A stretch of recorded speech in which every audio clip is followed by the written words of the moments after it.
Water purification கேள்விப்பட்டிருப்பீங்க, கியூரிஃபிகேஷன் கேள்விப்பட்டிருக்கீங்களா? பார்க்க டார்ச் மாதிரி இருக்கே, இதுதான் வாட்டர் கியூர் பண்ண போகுது. பொதுவாகவே நம்ம குடிக்கிற வாட்டரோட pH லெவல் ரேஞ்ச் பார்த்தீங்கன்னா 7 to 9 இருக்கணும்னு சொல்லுவாங்க. So anything below 7 is acidic. நம்ம குடிக்கிற தண்ணி என்ன மாதிரி pH லெவல் இருக்குன்னு ஒரு சின்ன எக்ஸ்பெரிமெண்ட் பண்ண போகிறோம். இதில் நம்ம நார்மலாக யூஸ் பண்ணுற கேன் வாட்டர் வச்சுருக்கேன். இதை நான் ஒரு கிளாஸில் ஊற்றுறேன். இது பார்த்தீங்கன்னா ஒரிஜினல் pH டெஸ்ட்டரை எடுத்து ஆரோ வாட்டரில் ஊற்றுறேன். கலர் பார்த்தீங்களா, கம்பேர் நியர் 2 to 3 இருக்குது. So this is acidic. இதே ஆரோ வாட்டரை நான் வந்து ஃபியூஷன் எக்ஸ் ப்ளஸில் ஃபில்டர் பண்ணி கிளாஸில் ஊற்றுறேன். இப்போ நம்ம இதை டெஸ்ட் பண்ணிக்கலாம். கம்ப்ளீட்டாக ஆல்கலைனாக மாறிடுச்சு. பிஹெச்சில் பார்த்தீங்கன்னா சம்பேர் நியர் 9 to 10. நார்மலாக யூஸ் பண்ண ஆரோ வாட்டரோட pH லெவல் இது அந்த ஃபில்டர் வழியே வந்தது.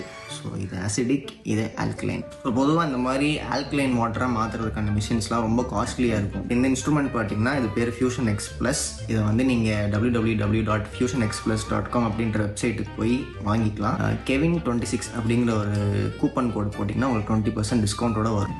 இதை ஆர்டர் பண்ணும்போது இது ரெண்டும் உங்களுக்கு சேர்ந்து வரும். அண்ட் இதை நீங்கள் எங்கே வேணாலும் வந்து கொண்டு போய்க்கலாம். இதை வந்து நம்ம நார்மல் டேப் வாட்டர்ஸில் யூஸ் பண்ண முடியாது. ஒன்லி ட்ரிங்கிங் வாட்டர்ஸில் நம்ம இதை ஊற்றி ஃபில்டர் பண்ணிக்கலாம். So use this and make your water purify. இது வந்து ஒரு பெய்டு ப்ரமோஷன் இல்லை. எங்கள் அப்பாவோட ஃப்ரெண்டு ஒருத்தர் 18 இயர்ஸாக இதில் ரிசர்ச் பண்ணிருக்காரு. ஸோ அவருக்கு கான்ட்ரிபியூட் பண்ணுற விதத்தில் என் சைட்லேருந்து